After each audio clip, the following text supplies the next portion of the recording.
Mortal Engines by Philip Reeve.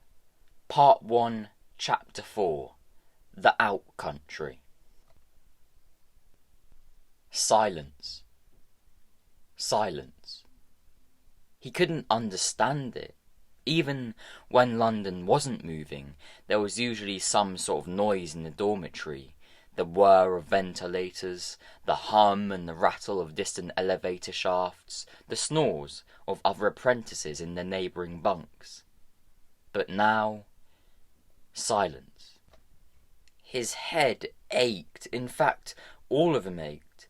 His bunk felt strange too, and when he moved his hands there was something cold and slimy that oozed between his fingers like mud. He sat up, gasping.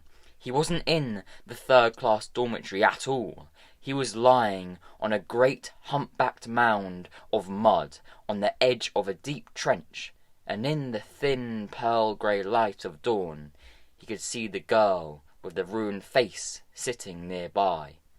His horrible dream of sliding down that fire-blackened chute had been true. He had fallen out of London, and he was alone with Hester Shaw on the bare earth. He moaned in terror, and the girl glanced quickly round at him, and then away. "You're alive, then?" she said. "I thought you'd died." She sounded as if she didn't much care either way.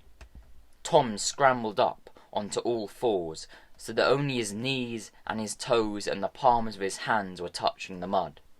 His arms were bare, and when he looked down he saw that his bruised body was naked to the waist. His tunic lay on the mud nearby, but he couldn't find his shirt at all until he crawled closer to the scarred girl and realised that she was busily tearing it into strips which she was using to bandage her wounded leg. "Hey!" he said. "That's one of my best shirts." "So?" she replied without looking up. "It's one of my best legs." He pulled his tunic on. It was tattered and filthy from his fall down the waist chute, full of rents that let the chill out-country air through. He hugged himself, shivering. "Valentine pushed me. He pushed me, and I fell down the shaft into the out-country. He pushed me. No, he can't have done. It must have been a mistake. I slipped, and he tried to grab me. That's what must have happened." Hester Shaw finished her bandaging and stood up, grunting at the pain as she pulled her filthy, blood-stiffened breeches on over the wound. Then she threw what was left of Tom's shirt back at him, a useless rag.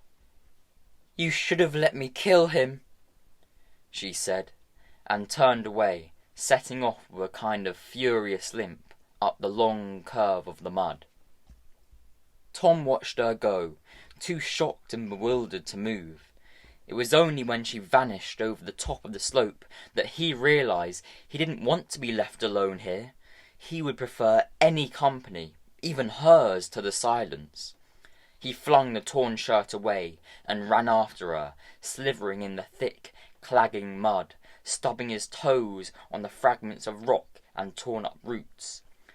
The deep, sheer-walled trench yawned on his left, and as he reached the crest of the rise he realised that it was just one of 100 identical trenches, the huge track marks of London stretching ruler straight into the distance.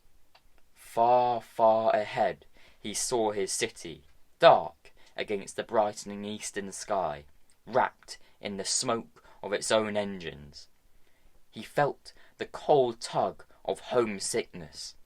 Everyone he had ever known was aboard that dwindling mountain, everyone except Hester, who was stomping angrily after it, dragging her injured leg behind her. "Stop!" he shouted, half running, half wading to catch her up. "Hester! Miss Shaw! Leave me alone!" she snapped. "But where are you going?" "I've got to get back into London, haven't I?" she said. 2 years it took me to find it, trudging across the out-country on foot, jumping aboard little townlets in hope it would be London that scoffed them. And when I finally get there and find Valentine come down to strut round the yard just like the scavengers told me he would, what happens? Some idiot stops me from cutting his heart out like he deserves. Tom stared at her, and before he could stop himself, his eyes filled with stinging tears. He hated himself for looking like a fool in front of Hester Shaw, but he couldn't help it. The shock of what had happened to him and the thought of being abandoned out here overwhelmed him, and the hot tears flooded down his face and cut white runnels through the mud on his cheeks. Hester, who had been on the point of turning away, stopped and watched, as if she wasn't sure what was happening to him. "You're crying," she said at last, quite gently, sounding surprised. "Sorry," he sniffed. "I never cry. I can't. I didn't even cry when Valentine murdered my mum and dad." "What?"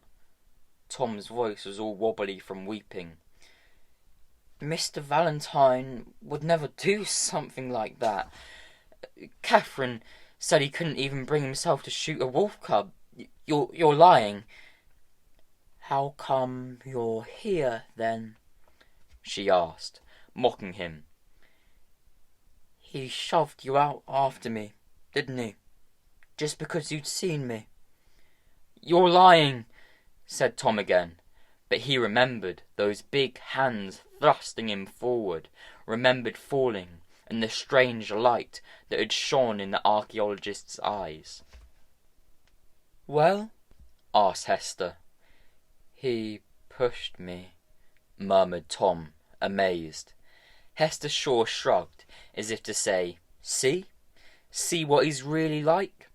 Then she turned away and started walking again. Tom hurried alongside her. "I'll come with you. I've got to get back to London too. I'll help you." "You?" She gave a hissing laugh and spat on the mud at his feet. "I thought you were Valentine's man. Now you want to help me kill him." Tom shook his head. He didn't know what he wanted.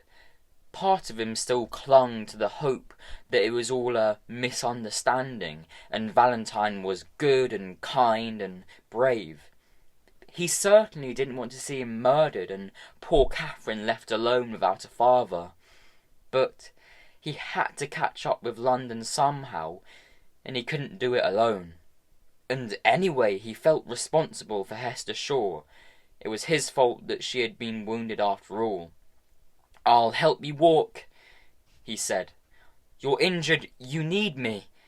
"I don't need anybody," she said fiercely. "We'll go after London together," Tom promised. I'm a member of the Guild of Historians. They'll listen to me. I'll tell Mr. Pomeroy. If Valentine really did the things you said, then the law will deal with him." "The law?" she scoffed. "Valentine is the law in London. Isn't he the Lord Mayor's favourite? Isn't he the head historian? No, he'll kill me unless I kill him first. Kill you too, probably." Shh! She mimed drawing a sword and driving it through Tom's chest. The sun was rising, lifting wreaths of steam from the wet mud. London was still moving, visibly smaller since the last time he looked. The city usually stopped for a few days when it had eaten, and some part of Tom's brain that was not quite numb wondered idly, where on earth is it going? But just then the girl stumbled and fell, her bad leg crumpling under her. Tom scrambled to help her up. She didn't thank him, but she didn't push him away either. He pulled her arm around his shoulders and hauled her up, and they set off together along the mud ridge, following London's tracks into the east.